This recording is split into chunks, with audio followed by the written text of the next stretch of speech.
उनका नाम है। उन्होंने भी पाकिस्तानी टीम के ऊपर एक बात की थी, वो क्या बात थी वो भी आपको बता दें। सौरव गंगोली कहते हैं कि जनाब एक टाइम था कि पाकिस्तान में जिसको कहते हैं टीम का नाम आता था, स्टार्स का नाम आता था, टैलेंट का नाम आता था। उन्होंने मुख्तसर करके कहा कि जैसे यूनुस खान हो गए, इंजमाम उल हक हो गए, मोहम्मद यूसुफ हो गए, वसीम वकार तो थे ही थे, इमरान खान दी ग्रेट तो थे ही थे। लेकिन कहते हैं कि ना अब जब पाकिस्तानी टीम का नाम आता है ना, तो वो टैलेंट का नाम नहीं आता, वो स्टार्स का नाम नहीं आता जो होना चाहिए।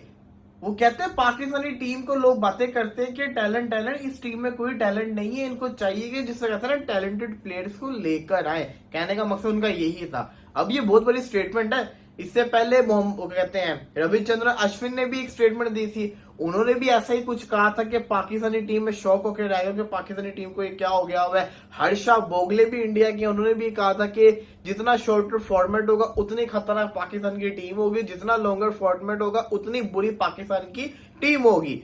तो बातें तो सबकी सारी की सारी सही हैं। पाकिस्तान का हाल क्या हो गया, लेकिन सौरव गंगोली की बात में दम तो भरा है। वो कहते हैं कि ना टैलेंट टैलेंट करते हैं, टैलेंट तो है ही नहीं। जिनको अपने, अब तो अपने भी नहीं हो रहे, चलो पहले तो अपने हो रहे थे कि चलो सेटिंग दी, अब अपने भी नहीं हो रहे। अच्छा, फिर दुनिया में लानत पड़ने के बाद अब इनको दोबारा उछल कूद के लिए तैयार पाकिस्तान किया है नो टैलेंट, ये कहना चाह रहे हैं वो। नहीं वो तो अभी कोई टैलेंट नहीं। अच्छा मैं सिर्फ ये कह दूं, वो ये भी नहीं कह रहे कि ग्रास रूट पे टैलेंट नहीं है या डोमेस्टिक में नहीं है। भाई जो दिखता है, देखो इंटरनेशनल तज्जिया और मुल्क में होने वाले तज्जिए का फर्क समझ लो। इंटरनेशनली जो लोग दूसरी क्रिकेट पर नहीं नजर रखते तो उन्हें कुछ पता नहीं होता। तो सौरव गंगोली ये कह रहे हैं कि जो हम देख रहे हैं पाकिस्तान में लड़के, जो हमें 2-4 साल से दिखा रहे हो, ये सब नाकारा है, इनकी टांगे पूरी नहीं है। नहीं वो तो पहले भी यही कहते थे, मगर ये कि कसम पुर्सी से काम लिया उन्होंने। तो सुना अली खान फिर कह रहा हम फिर हराएंगे, कर्टिसी से काम लिया। तू खेलेगा कब हमसे में जो तू हराएगा। मैं यही कह रहा हूँ, कह रहा है वो, उसने यही कहा कि यार मैं कोई ऐसी बात नहीं कर रहा, मगर ये कि मुझे इस बात का यकीन है दोबारा खेलेंगे, दोबारा पेलेंगे, वो यही कह रहा है। और बात बिल्कुल ठीक है, आपकी डरी भी टांगे हैं, आपकी नाकाम टांगे हैं, आपके मतलब ये वो खिलाड़ी हैं जो अपने लोगों को जवाब देने के बजाय घूमने फिरने निकल जाते हैं मुंह पे मास्क पहन के। जैन ख्वाजा, ये नाम गंगोली साहब को भेजो। सुफियान मुकीम, जैन, ये सब मेहरान मुमताज, ये सौरव गंगोली को भेजो। भेजो ना उनको यार, ये उनको भेजो, उन्हें बताओ सर हमारे पास टैलेंट है, पर ये दिखा तो अली रजा तो अपना बच्चा। मैं कह रहा हूँ उसको ऐसा दूध में से मक्खी, वो नहीं है ना 5 टीमों में भी। यार लानत है यार, मतलब कहाँ का टैलेंट, क्या उसको मसला क्या आपको फोड़ा निकल आया उसको यार। अंडर 19 में अगर किसी लेजेंड में फिर यही बात होती है यार, वो ठीक है यार, आपके जो काले कारनामे वो हम हर वक्त यार, आप लोग इसके लिए आवाज निकालते नहीं है।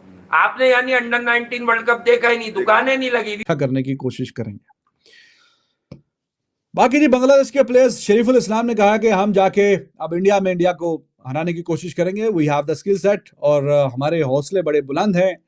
हम पाकिस्तान में हरा के, मतलब कहा नहीं है लेकिन यही बात है ना, पाकिस्तान को पाकिस्तान में हरा के आए हैं for the very first time. तो बस अब हम वर्ल्ड बीटर बन गए हैं, अब हम बाकियों को सीधा कर देंगे, तो सीधे हो जाओ। कॉन्फिडेंस अच्छा है, अच्छी बात है, लेकिन मेरे भाई शरीफुल इस्लाम साहब पहला मैच आप खेले थे, दूसरा आप खेले नहीं, इंजर्ड थोड़ा हो गए थे। तो पाकिस्तान को अब हराना कोई लिटमस टेस्ट रहा नहीं है।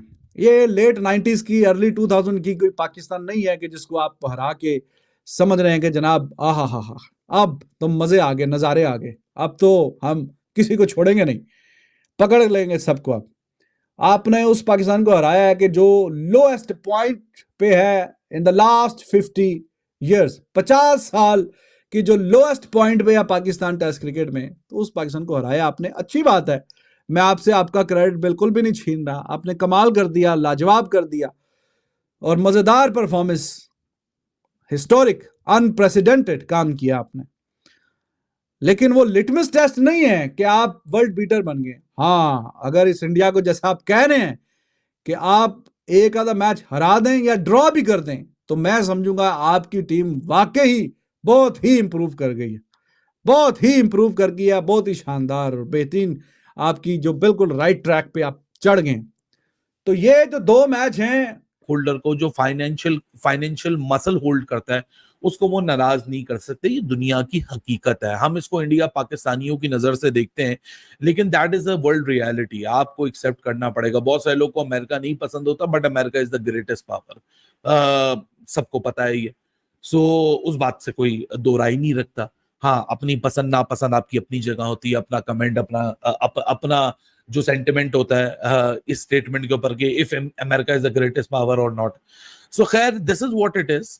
आईसीसी ने तो अपना यहाँ बयान दे दिया है, लेकिन हम यहाँ सिर्फ अजम्पशंस ही कर सकते हैं। देखिए जी, साफ और सीधी सी बात है, अब जो एक सबसे बड़ी मीटिंग ड्यू है, वहां जब सारे बोर्ड्स बैठेंगे और वहां जब ऑफिशियल मार्क्स लगेंगे, तो फिर आईसीसी भले कहता रहे कि हम स्टेज कर रहे हैं, यही आईसीसी आपको अनाउंस करता हुआ नजर आएगा कि जी हाइब्रिड मॉडल पे चैंपियंस ट्रॉफी शिफ्ट हो रहा है। तो आईसीसी की या बात की इतनी वैल्यू है नहीं, जो कि हम दिल पे हाथ रख के अगर एक दूसरे से सच्ची बात करें और एक दूसरे की आंखों में आंखें डाल के बात करें, तो आईसीसी की इस पूरे चैप्टर में कोई इतनी खास वैल्यू है नहीं।